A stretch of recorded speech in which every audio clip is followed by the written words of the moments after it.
So reasoning from generalization, think about it this way. It's the opposite of the inductive method, or the opposite of reasoning from examples. I could say, I'm sick today. Today I ate peanuts.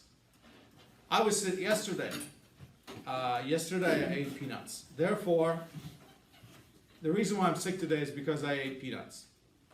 So I come up with my generalization. It's what I'm eating or what a particular type of food that's making me sick, and then I go backwards and I make this, I start from the point of generalization. I start with my claim rather than with examples. I start with my conclusion and then work backwards to my examples, okay?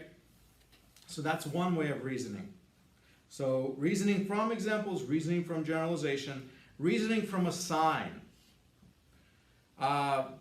When you observe something, basically, you could say, this is what it means. This is a sign of that, okay? People say, you know, if my throat feels bad, that means I'm getting a cold. Well, see, they take their throat hurting as a sign of sickness, right? That's the idea. So people look at the weather pattern changes and they say, that's a sign of a climate change. But the question you have to ask, are we, measuring that sign accurately? How much data do we have? How many years have we been tracking climate to make a claim that the climate is changing permanently, or the climate has changed drastically in a way it has never changed before, and this is something that hasn't happened 200 years ago? And the truth is, we haven't been tracking climate that long, so the amount of data we have is mostly a century and a half. And this Earth has been around for a long time, so when we're saying, this is catastrophe, this is the end of the world, everything is going to explode and die, what are we basing our evidence on? On a tiny, tiny bit of data. And then there's so much that we don't know. Maybe this has already happened 150,000 times. We don't know. So as Mr. Vayak was saying, there's some people who look at the idea of climate change and say, this has happened before. Who's to say that we haven't had these drastic changes in climate years yet? In fact, there are scientists who will tell you, we have reasons to believe that has happened before. Geologists who will go into the earth and they will say, look, there's a cooling period and there's a warming period. Here's a thawing. They can look at the layers of the earth and they can tell you that this many thousands of years ago this happened, and this many thousands of years ago that happened. We had an ice age, then we had a warm-up time. They can tell you that this happened with the earth. So if that happened with the earth before and we weren't here, what are the likelihood of this is happening with the earth right now, and it has nothing to do with us?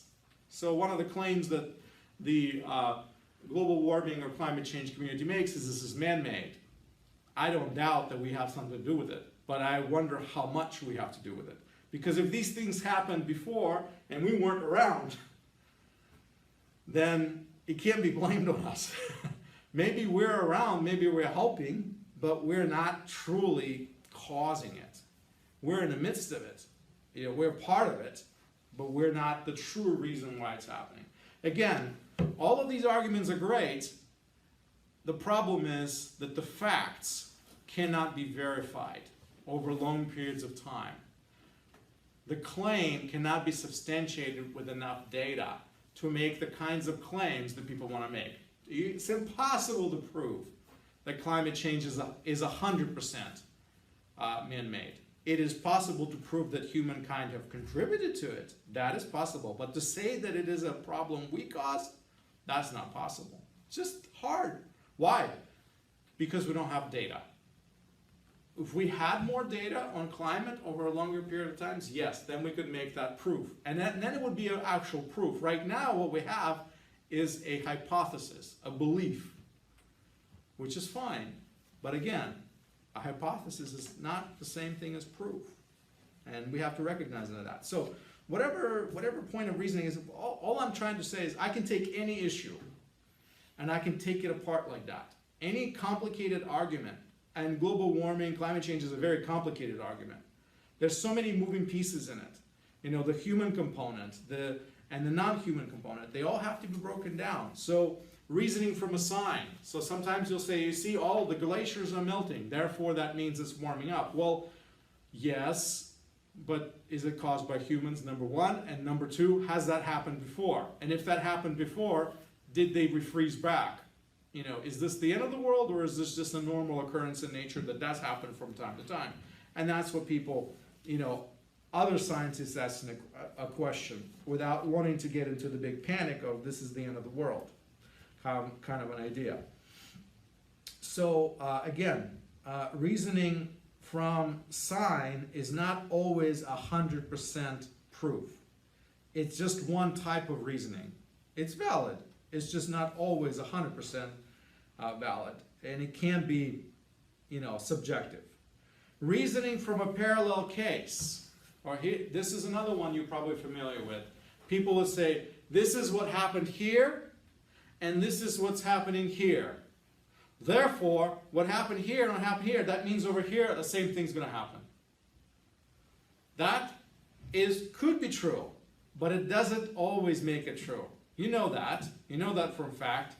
You know, if you came to my house and I served you sushi, and Mr. Kim liked it, Miss June liked it, but Steven said, this is awful. It stinks. I can't eat this. This is the worst food in the world, you know. So you can't just I can't just say, all right, all my students like sushi. Why? Because he liked it, she liked it, therefore he's going to like it. Not parallel case. What's different? Different people. Different people like different things. I have to take the variables into account. That not every situation is 100% the same. Now, if Mr. Kim came to my house and I fed him sushi on Monday, and then he came to my house on Wednesday and I fed him sushi on Wednesday, and he liked it both times, the likelihood that he's going to come on Friday and eat sushi again and like it again is very high, right? Because it's the same person. But the moment I change up a person, all of a sudden that idea of parallel case breaks down. So again, this is another argument that we can make, and it's even an argument that's being made about climate change too. This happened, this happened, this happened, therefore this is going to happen. Nope. Why? The conditions are different. The environment is different. Everything has changed. And things do not always follow an unpredictable pattern. So again, reasoning from a parallel case is a valid reasoning, not 100% proof. In some situations, it simply does not stack up. Reasoning from a cause is probably the most problematic type of reasoning. I have yet to hear very good examples of reasoning from a cause that I cannot debunk. A lot of times people say, this happened because this happened. Because he was abused as a little boy, now he's a drug dealer. I say, okay, maybe. But you can't prove that to me like that. Because he played violent games as a little boy, he played computer games of shooting people, now he went out and became a murderer. See, this is what people do. They will make an effect, and they will find a cause for it that they think explains the effect, and they'll argue from a cause like that. So, very, very difficult argument to make. Like I said, I have not heard a lot of arguments from a cause that I wasn't able to break apart and say that does not have to be true. Very few. Most of them only work in like mathematical formula. This plus this equals this, right? Now that's straight up math. You can't argue precise data. Precise data equals a combination of those two precise things. But when you have so many variables, all of a sudden it doesn't always equal out like that. Plus, we don't always know everything. Well, we want to explain it in life, assuming as in we know everything that happened. Well, what you don't know is also this and this and this happened, but you don't know about that. But you already made an explanation that doesn't take that into account. So what happens? That means your logic is flawed. So reasoning is a very tricky endeavor. Sometimes certain types of reasoning are more convincing, other types of reasoning are less convincing. So I say stick with the top two. My personal preference, these are the best forms of reasoning, either inductive or deductive, where you go from a example to a principle, or from a general principle to particular cases and then circle back to your conclusion and to your claim. Those are probably the best and the safest ways of reasoning. Okay. Now, there's, by the way, if you're interested in some reasoning examples, there's a good chart on page 240. You could look at that. When you hear somebody reasoning, when you hear somebody making an argument or a claim or present evidence, and then they start to tie their evidence to, to their conclusions, to their claims, this is what we call reasoning. This is why I told you I'm an environmentalist, but I have a hard time believing some of the reasoning that environmentalists do, because I find it unreasonable or inconclusive. Okay, so why? Because I ask questions, and this is where the critical thinking comes to be. When you learn how to think like this, people are going to hate you. You know why? Because they're going to have a hard time convincing you of anything, because you ask questions, and those questions they cannot answer. Or if they answer those questions, their reasoning falls apart. And they're going to hate you for it. Why? Because you're going to make them look foolish. So here's an example. Reasoning from examples. Have you looked at enough instances to warrant generalizing? Meaning, do you have enough evidence? If you say, this is true, why? Because this is true and this is true. Is that enough to base your truth on? Or must you have more? You see, this is my argument a lot of times with the climate change community. We don't have enough data to make that leap of conclusion. All right? Are the instances fairly chosen? Meaning, are you looking at all the evidence, or are you only looking at the evidence that suits you? Meaning, are there parts of science that maybe you did not include? For example, like I said, geologists will tell you that how old the Earth is, and they can tell by geological layers what the Earth has been going through. And the Earth has been going through crazy climate changes all throughout its history. So what's happening with us could be just one of those crazy climate changes. And since the Earth has been around a lot longer than we have been around as human beings, it's very easy to conclude from that we're the ones who did not cause those changes. So what are the likelihood of us causing these changes? Look at the other question. Are these important exceptions to the claim that must be considered? Every time that a person makes a claim, this is true or this is not true, you say, is it always true? Or are there situations where this is not true? Is it always wrong to lie? Let's put it that way. Lying is wrong. Everybody agrees with me? Now I ask you, is it always wrong to lie? And you're going to have to say no. Because if you say yes, okay, then I'm going to put you in a situation where you're going to want to lie. And actually, it would be better if you lied. And actually, the world would be a better place if you lied. You see? So then the answer is no, there are exceptions. And you have to recognize those exceptions. If you don't recognize those exceptions, then what you're making is an argument that is not a good argument, right? So look at the other reasoning. Reasoning from generalization. Is the generalization true? Because sometimes we make a generalization, but the generalization is actually not true. Here's an example that they give you in a textbook. I'm just going to pick this one. That's a good one. Women are more emotional than men. Is that generalization always true? No. Some women are not more emotional than men. I've met a few women who are much more not emotional. I've met women who are very calculating, very disciplined. They don't make their decision based on how they feel at the moment. And then I met guys who actually do more of that. So it's not true. You can make a generalization and it could just be not true. So does the generalization apply to this particular case? So this is again a situation. You make a principle, but does that principle work with your particular argument, your particular scenario, your particular type of evidence? Because it may not, okay? And so these questions, by asking these questions before you make an argument, you're basically structuring your argument better. You're not making a critical mistake when you're misstating things, because you know that people like me will sit there and ask those questions. when you make that argument. And your point is to say something that will convince even people like me. So, reasoning from a sign. Is the sign fallible? Meaning, maybe this is not a good sign. There are signs that are not very good. They're circumstantial. Oh, look, the writing on the wall looks like this. That means such and such person came by and drew it. No. I see, somebody came and I see a name Bob on the board. Well, there's only, one Bob in my class. That means he did it. No, there's Bob in that other class. Again, my sign is circumstantial because I don't know the whole picture. I'm just assuming. Is the observation accurate? It could be completely inaccurate because the powers of observation are limited. So reasoning from parallel case, again, there's questions over there. Are there more similarities than differences between these two cases? Are the similarities you have pointed out relevant or important? So maybe the similarities you're highlighting between these cases are actually not good similarities. Maybe they're not relevant.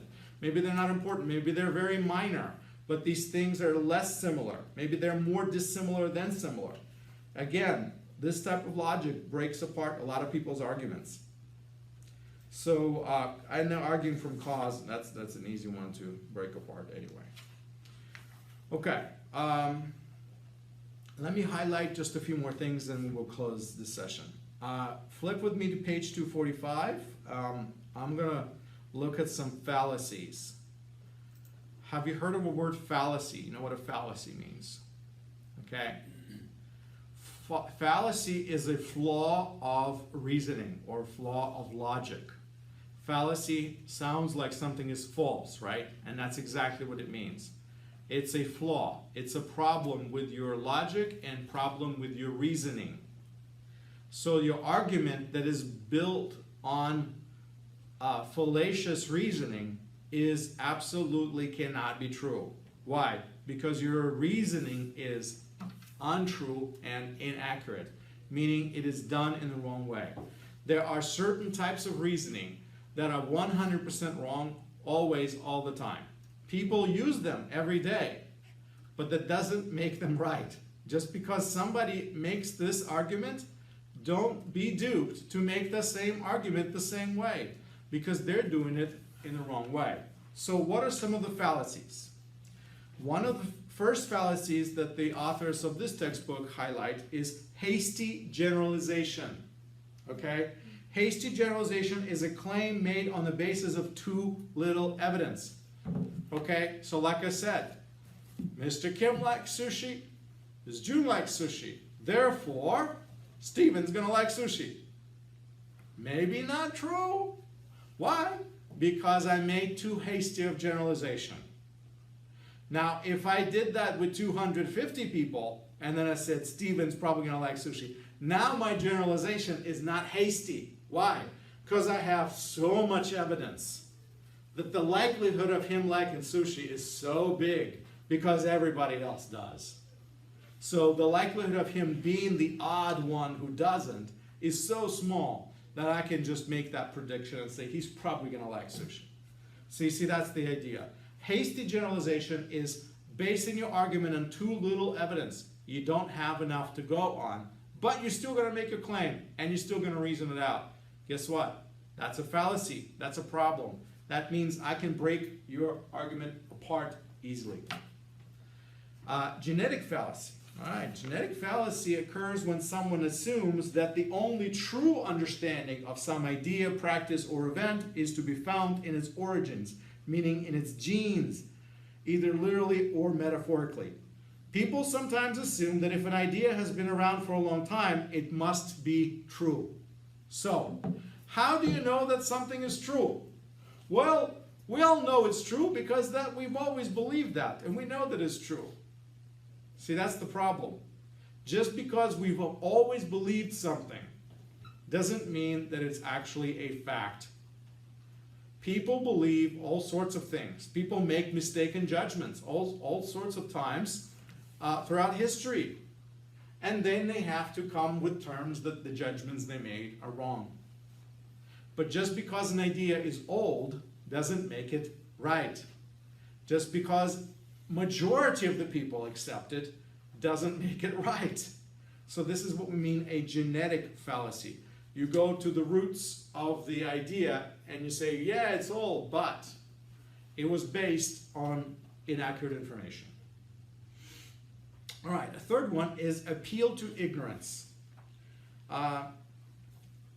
People appeal to ignorance by arguing double negatives. You can't prove it won't work. This is a double negative. You can't prove it won't work. Do you see how fallacious that argument is? You can't prove it won't work. It's the two negatives. So basically, you don't have enough information, you don't know enough, so you say, we don't know, therefore it won't work. In a sense, this is like my argument about the data, and the global warming and the climate change science. It says we don't have enough data. That's my argument, saying we're ignorant.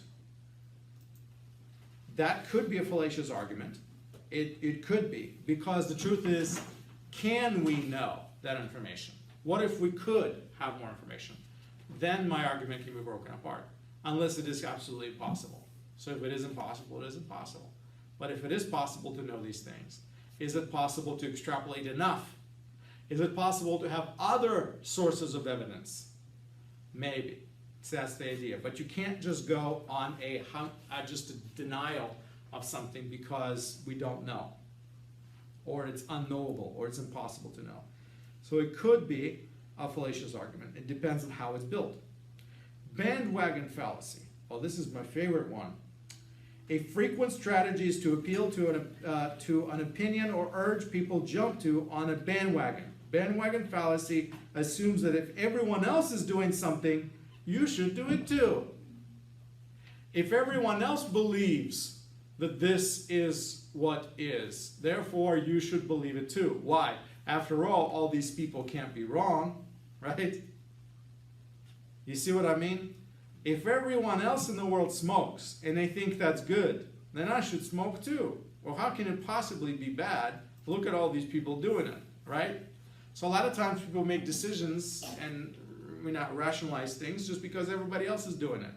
So there's kind of safety in numbers idea, all right?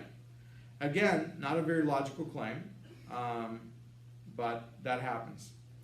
Sequential fallacy often presents an argument based on evidence from causal relations. The sequential fallacy arises from the assumption that if one event follows another, then the first one must have caused the second.